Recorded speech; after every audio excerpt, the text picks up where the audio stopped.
Hello everybody, it's Wyvern here with a video where we are simply going to observe the dwarf player camping in the corner because I didn't bring an army. Just kidding.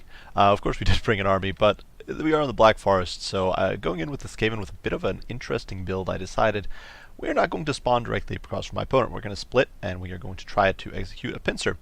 So this build that I have brought here is a bit of a gamble. I decided to go with very heavy on Deathglobe Bombardiers and essentially rely on them to win me the game. Now, I did some testing in customs just to see how much damage these guys do. Deathglobe Bombardiers have immense damage output very, very quickly. They're kind of like dwarvish, like the rangers with great weapons, in the sense that they can do a lot of damage very, very quickly. If they're left unchecked, they don't have the greatest ammunition capacity, but with their splash, they can do a lot of damage to blobbed up troops and essentially annihilate a unit, even with some magic resistance, within the space of just a few seconds. They can destroy almost entirely a unit of Phoenix Guard within just 3 volleys. As a point of reference, just how brutal these guys can be.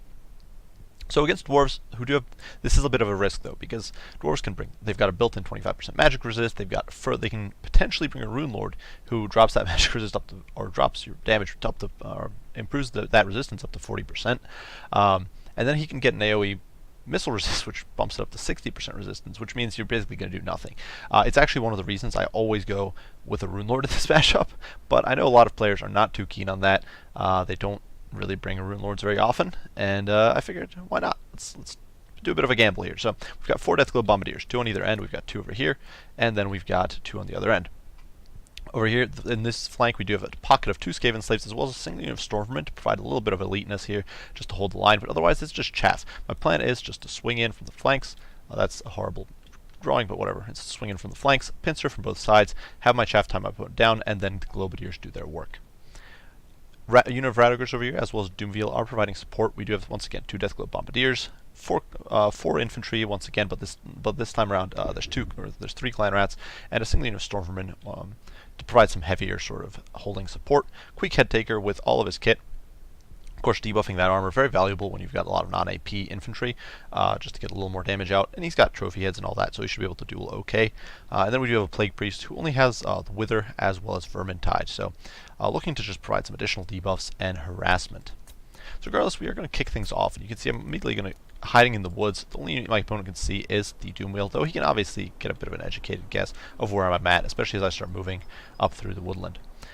My opponent went very heavy on shooting, and honestly, you don't want to be engaging in an artillery duel with dwarves as Skaven, just because of how bad the Skaven artillery is at dueling, because of their huge size. I don't actually know if there's a single artillery duel that they can win without overwhelming numbers. So if we quickly look at my opponent's deployment here, he's got a whole bunch of Dwarf Warriors, he's got some Longbeards thrown into the mix, he's got Dwarf Warriors with great weapons, Longbeards with great weapons, Slayers, an Organ Gun, a Grudge Thrower, 2 Thunders, 2 Quarrelers, as Lord, so he's going very cheap on the Lord department here, and that means that we're getting full value out of our magic damage, Hammerers, single unit of Slayers over there, like I said, Organ Gun, Grudge Thrower, so pretty cool sort of wide build. If we actually look at the numbers game here, my opponent has 900 troops, and you gotta keep in mind that although I've got 1,300 troops on paper, somewhere around, what is it? These guys are units of 135, so nearly 600 of those troops are Skaven slaves, who are literally irrelevant. Now, a single unit of Dwarf Warriors, honestly, probably a single unit of Quarrelers could potentially beat down Skaven slaves in an engagement. So we're kind of you can see quickly trying to line up. I'm trying to get a bit of an angle here, just line up my troops over like this, and then sort of launch an offensive. Now my opponent here has kind of figured out that most of my forces, or at least some of my forces, are over here. You can see some Grudge Thrower shots coming in, not actually doing any damage as far as I can tell, but obviously aimed at the Doomwheel, because my opponent can't really see most of these troops. He does say that, actually, maybe he can at this point. Maybe his rangers are able to detect them. I'm not entirely sure, or if the woodland here just doesn't provide the cover I need. But the Doomwheel hasn't taken damage yet. It will actually take a hit shortly, I'm pretty sure. Or maybe it has taken a little bit of damage, and I just haven't noticed. It's like an itty-bitty sliver. But we're going to start closing the gap. Stormmen are a little bit slower, and you can see it's a little haphazard. I probably should have waited like another 10-20 seconds to get my formation correctly aligned, because you can see the Deathglobe Bombardier is kind of strung out here and not moving in really an orderly fashion. But my opponent is kind of in a sudden rush. He sees this incoming flanking maneuver, which I don't think he spotted until this very moment. And suddenly he's being forced to shift his artillery forward, trying to get it clear, trying to shuffle some shooting back over this way, and shuffle troops over here to defend against what's a pretty weak flank. We do have those Deathglow Bombardiers in there who are our ace in the hole. You can see immediately Quarreler fire coming in against Skaven slaves, but they're Skaven slaves, so we don't really care. They even have armor. They don't even have armor. They're just going to get pounded into the dust. So they're going to push in here. They're going to get bogged down these Dwarf Warriors, and you can see this first volley. Just watch this. These Longbeards on 6450. The first volley comes in, and they are down to 4400. So a single volley doing 2000 damage. Now, a huge mistake on my part is pushing the Stormmen into the fight. What I should have done is I should have kept the Stormmen out back here as a reserve. That way my Deathglow Bombardiers would not have any interruptions. But you can see that massive damage coming from these poor Dwarf Warriors just pounding away at this blob of troops. And you can see the Longbeards completely in shambles in just the space of a few seconds. And all those other blobbing units are getting pounded as well. Meantime, on the flank, you can see some of the monster troops swinging around the border here. The Skaven slaves bogging down these Longbeards who have taken almost no damage. We are bogging them down. And in the meantime, weak end company with the Stormmen just plowing into the fray, using our clan rats to bog down my opponent. You can see that devastating damage. Just once again, a volley from the death globes is basically 2,000 HP down on a unit of dwarves, which is brutal. It's just brutal stuff. So you can see they're just getting annihilated to the pits. Like I said, huge mistake here with the Stormmen. I should have just committed the slaves and then kept the Stormmen back, like here in reserve, while pounding my opponent's front line away. You can see these Longbeards basically gone. The second unit Dwarf Warriors just almost half the HP basically. These Dwarf Warriors very badly beat up, so all in all, doing terrible, but the Stormmen are going to break here simply because of friendly fire. So, like I said, huge mistake. I should have kept them in reserve. But, you know, not great for my opponent either. If we look at it, taking the overarching view here, you can see I'm going to drop a Wither here, which is going to debuff all these troops, make my Stormmen much more effective. Queek is able to start beating this Lord down. He's hit him with trophy heads. Of course, Queek himself has bonus for his infantry. Queek's actually a stellar anti-infantry duelist, which I don't think everyone realizes. You don't really get the opportunity to use it very often, but it's one of the reasons I like him in this matchup.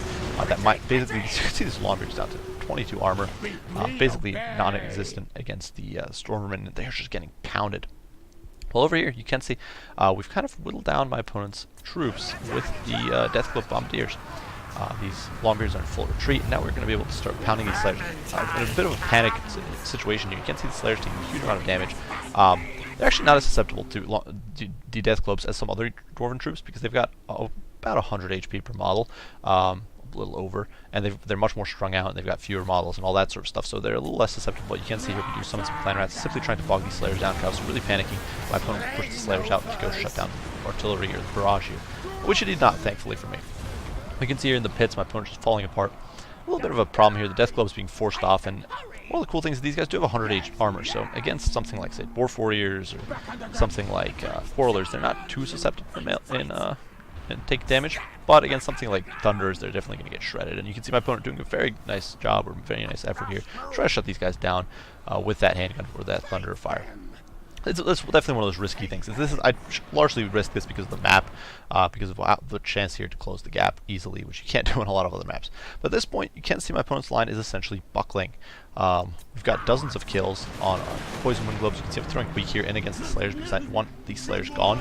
And anytime these hammers just getting pounded, you can see that these hammers who've held so long, 62 kills, a single volley and they're down in the gutter and just falling apart. In the meantime, Plague Priest over here running amok in the Organ Gun crew. Another volley from the grenades, and down these guys go. Just such a withering sort of barrage. Over here, terrible engagement for me. I'm not even sure. I don't even think I really stormed into attack, but you can see we're kind of engaged in a horrible manner against these Thunderers. What I really wanted was to sort of push in and get a bit of a wrap, but I didn't. But you can see these Slayers down to 3 models at this point. And we're pushing in. You can see more Stormmen pushing in, just shutting these guys down. The Doomwheel running amok. One of the things I missed was actually the Rat Ogres, who, you know, they're doing their country proud here against these Longbeards, but they were kind of bogging my opponent down for a really long time, wasting his time. You can see the Doomwheel just running amok, just shutting down these Quarrelers and doing immense amounts of work. The Doomwheel, of course, very useful unit. Plague Priest over here doing great work. The Slayer's basically dead, and you can see we're finally hitting that and running out of ammo. You can see these guys actually gained a Chevron, 87 kills against Dwarves. So we're pushing in against these Slayers, kind of take them on in melee. You can see these guys are just going to swarm them. These guys don't have very good melee stats, but they do have that 100 armor. But at this point, my opponent is simply going to GG with Queek. You can see gunning there for that Dwarf Lord, looking to add another skull to his trophy rack. But I think the results here speak for themselves as far as the kill counts go. You gotta keep in mind, Dwarf units are smaller than most factions units. You're looking at like 60 model Quarreler crews or Thunder crews. You're looking at 75 models on the infantry. And these guys, this is literally more than an entire unit wiped out for 3 of these units.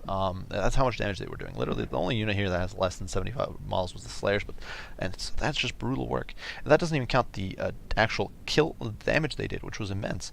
You saw that one volley immediately that I was trying to demonstrate, about a third of the HP on those Longbeards, and that's with that 25% magic resist went down. In that single volley. So just some brutal stuff from the Death Globes. They're a very nifty unit if you can get them into range. Now, obviously, had my opponent had a Rune Lord close to his troops, we would have probably been doing almost nothing. My opponent could have probably shrugged it off. But he didn't, so it helped me out. A huge mistake was pummeling my own Stormmen.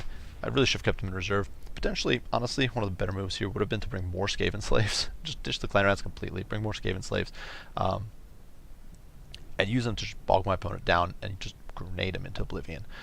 Because those Clan Rats, the Skaven slaves honestly don't do that much damage. They're not going to be doing, or neither do the Clan Rats in this sort of engagement. So I feel like you're better off just relying on your Death Globes and to do the work. The Doom Wheel, you know, doing respectable. Rat Ogres, not so well, but largely because I microed him horribly. I was much more focused on keeping my Death Globes alive. Queek, only 10 kills, but he basically took out the Lord single-handed. Plague Priest, similar, was dropping debuffs, summoning rats, just doing a great job in general. So definitely getting some value there. Now for my opponent's build, I wouldn't say it's the most competitive necessarily. Like I said, I think the Rune Lord is a stellar choice in this matchup. There's definitely, but otherwise, I would say it's decent. I do think you usually want a cannon or two just to deal with monstrous troops and try to counter battery your opponent's artillery, because you don't want to get stuck in a bad artillery situation with Dwarves. But otherwise, you know, I think this is a decent build, and we did kind of manage to swarm it and bombard it. Definitely taking advantage of the map a little bit, but definitely these guys are not bad. I feel like if you're maybe going overkill here with bringing like 4 units of them, but I think they might have a bit of a place and definitely are worth trying out against some factions. I still do think Skaven are a little weak, and I think I'll do a video on that later in the week, on why I think, or later on, maybe in a few days, about why I think Skaven are probably right now the worst faction in the game, but I do think they've got some pretty cool abilities here, and this is one of the interesting units I've been kind of surprisingly impressed with. I never see it used, but I've been using it a little bit, having some fun, and actually finding it to be somewhat nifty. But regardless, good game to my opponent Zalon here. I do hope you guys enjoyed the video. I hope you found it fun to watch some Skaven Grenadiering. If you did, be sure to leave a like and subscribe below if you've not already. If you have any comments, any criticism, as usual, I'd love to hear it. I'll do my best to respond as soon as I can. As usual, guys, I do appreciate you all for watching, and I will see you all in the next one. Bye for now.